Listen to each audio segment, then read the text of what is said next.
Welcome to Season 2 of Bards Atlas. Tonight's episode was based on concept art by Chris Karbach. Check out his work in the description. Enjoy.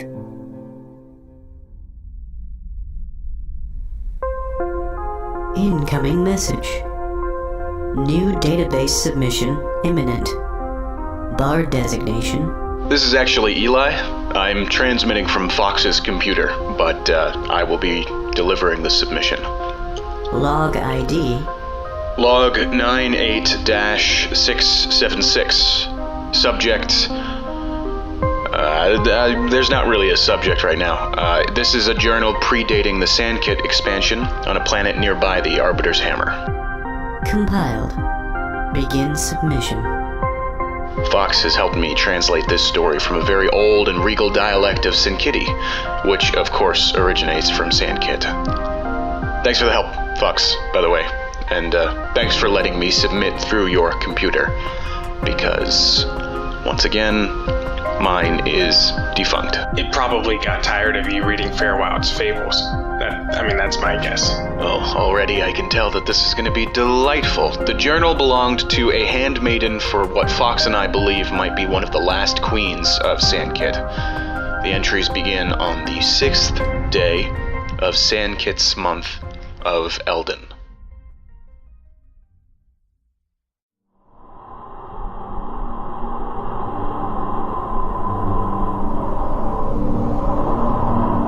Sixth day of Eldon. I have crashed the royal transport. Our pilot, my dear father, Edgar, had a stroke, and we fell into the orbit of a nearby system, flagged by our database as inhabitable. I was able to crash land the ship, saving our lives, but the Queen does not see it this way. She believes I am to blame for the crash, and she has given me a terrible lashing for it with her whip.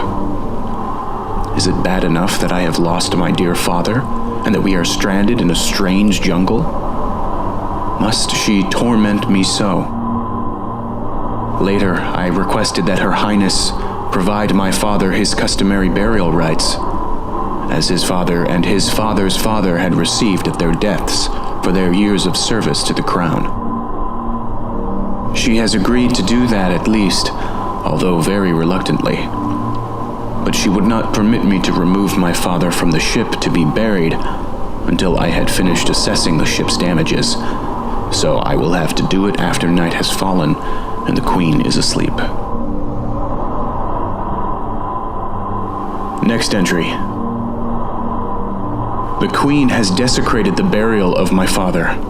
The planet's surface is covered in smooth, hard stone that I could not penetrate with any of our tools. I needed to find another place to lay him to rest. The only other feature of this planet is a forest made up of large, pale blue stalks that have a thick spine and a thin membrane.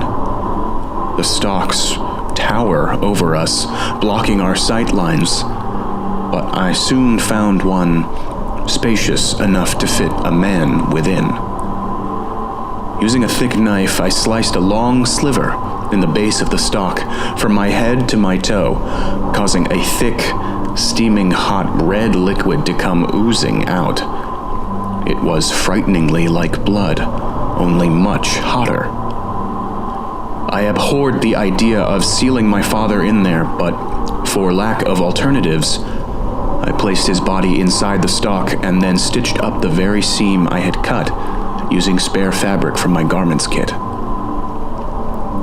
But after convincing the Queen to hold the service and to provide him with his rights, she spat on the stalk where he rested before turning on her heel and leaving. I fell on my knees, weeping silently, despairing that my father would not receive his due for his service. I prayed to Sankar that he will permit my father a place with our ancestors in Sankar's royal court, even though the Queen abdicated her duty to speak his rights. But at the time, all I could hear was the silence between my muffled sobs. Next entry.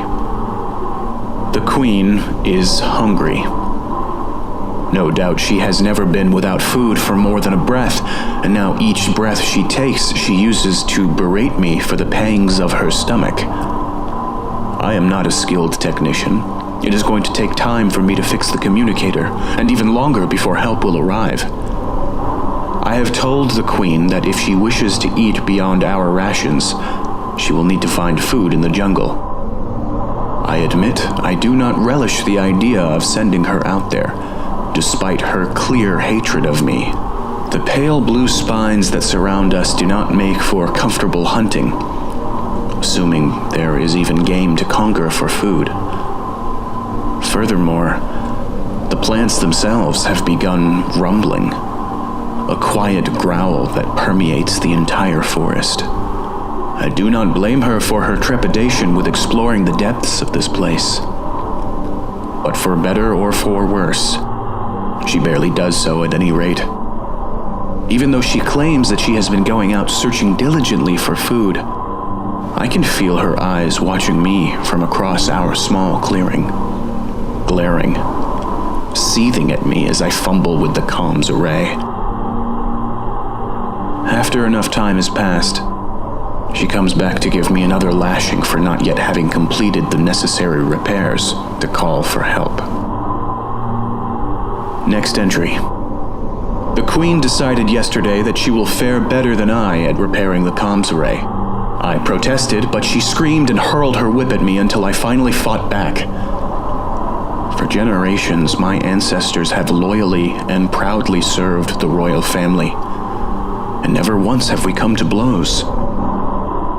But today, I took the whip from her and pulled her to her knees, and she began to sob, and her back began to heave o'er a fountain of her own tears.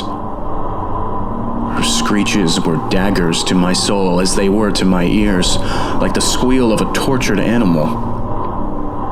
It moved me against my better judgment. The Queen is only but another woman, as any other woman, and as myself. However, we will not survive like this. And so, as she sobbed on, I stood over her with the whip at my side and apologized for my outburst, but impressed upon her the importance of our cooperation.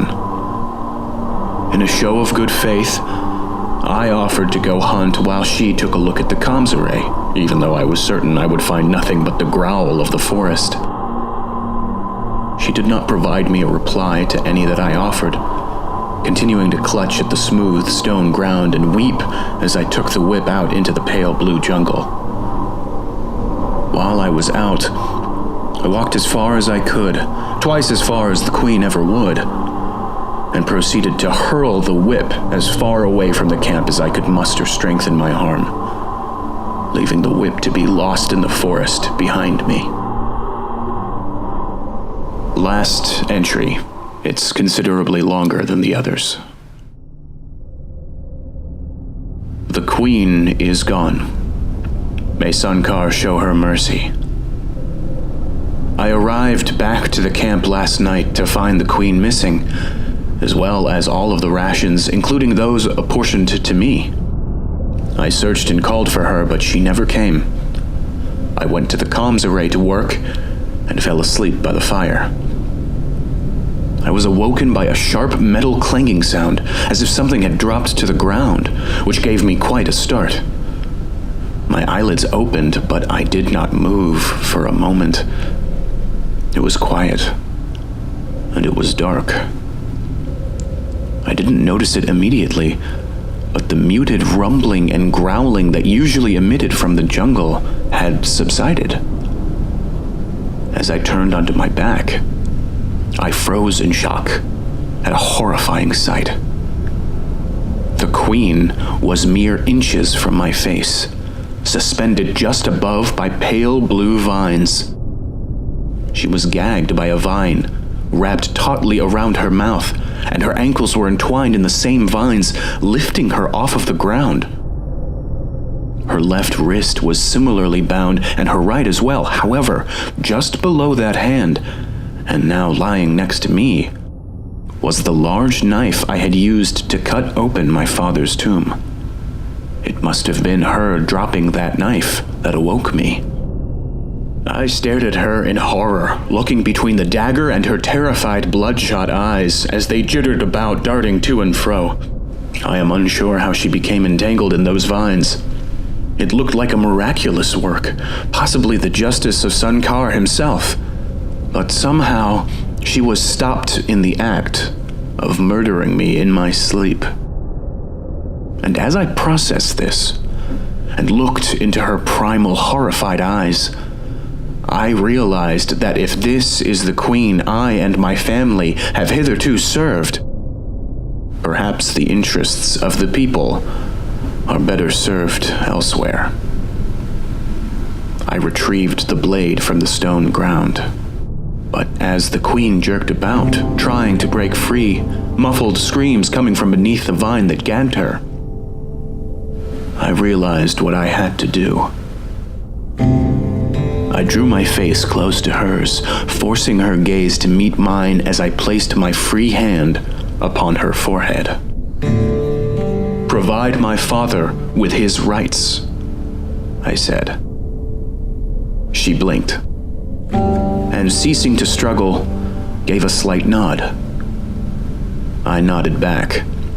"First, I shall repair the comms array," I explained.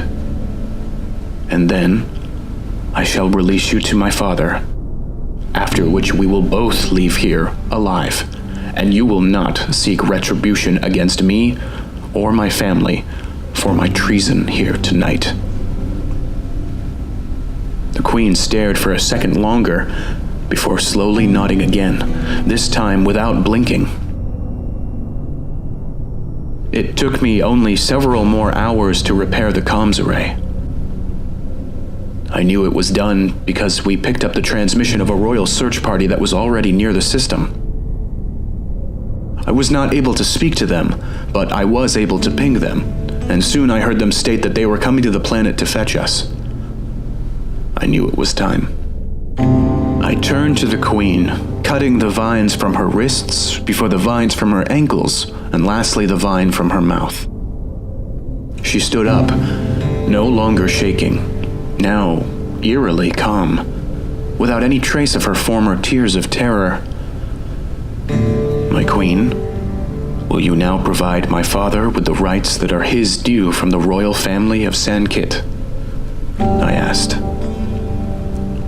She brushed off her knees, smoothing out her dress robes without looking me in the eye. "I shall. Lead me to his grave once more."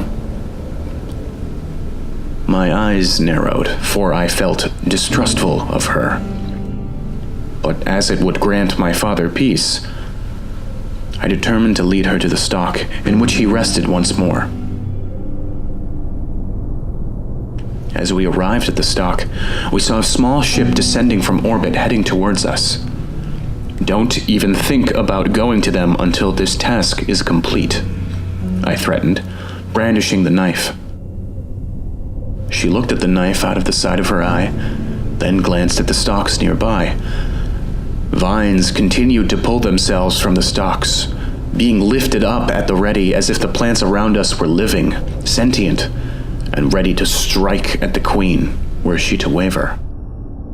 I was too shocked by the apparent murder attempt by the queen to dwell on the nature of the forest that thwarted her attack. But now the forest loomed over her threateningly, and I was in no mood to question my protector. The queen sneered. "Fear not. I will do the duty of a queen to her servants." She turned to face my father's grave, before holding out her hands to Sankar, as is the royal tradition. Despite my threat, I was in fact brimming with excitement. My father would finally be at peace, and the queen was finally in her place, a place that could, perhaps one day, be worthy of my service again. She recalled the rites from memory, as she had done this many times, and to my great surprise, she did not rush, and she did not stall.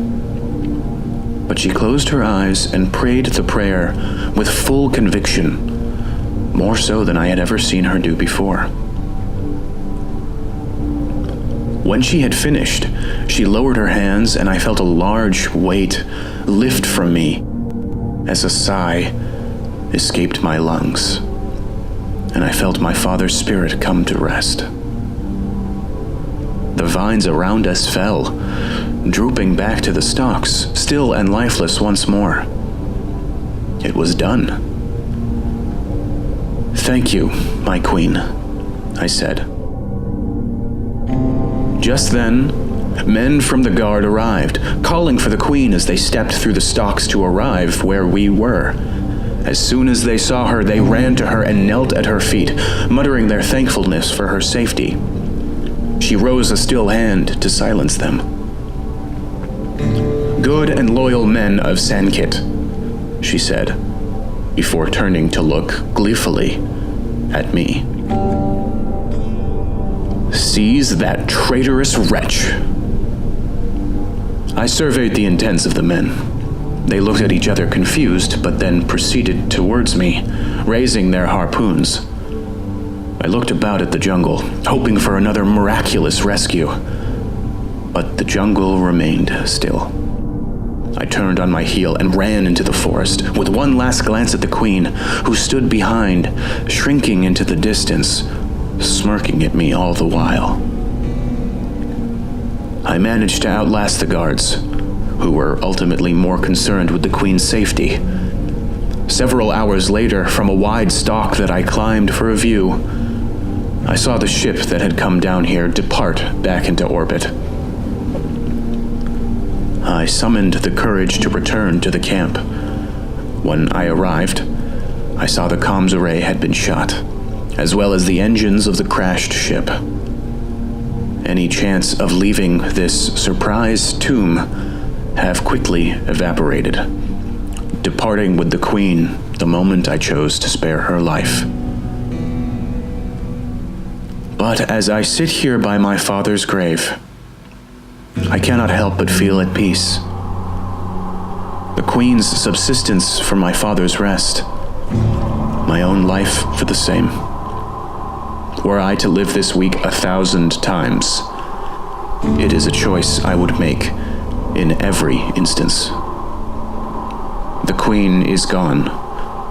May Sankar show her mercy, and may he permit me to see my father again soon.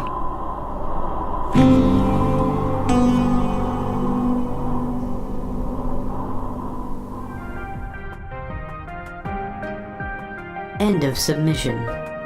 Submission status: fact, fiction, uncertain. Uncertain? I mean, a team is trying to verify these sources for credibility. But the old man I got them from says he visited the planet described himself and recovered this journal from a crashed ship. So that's about all we can confirm at this point. And honestly, probably that's all we'll ever be able to confirm. It's likely based in some fact, with some sort of explanation for the other bits. But what if it's all true? Just think about it. Okay. Fox, come on. Just think about it. Fox, did you get my messages? Don't change the subject. End of submission. Don't change the subject. Compiled. No, I'm trying to talk about this right now. What are you doing? Awaiting further submissions. Standby mode initiated.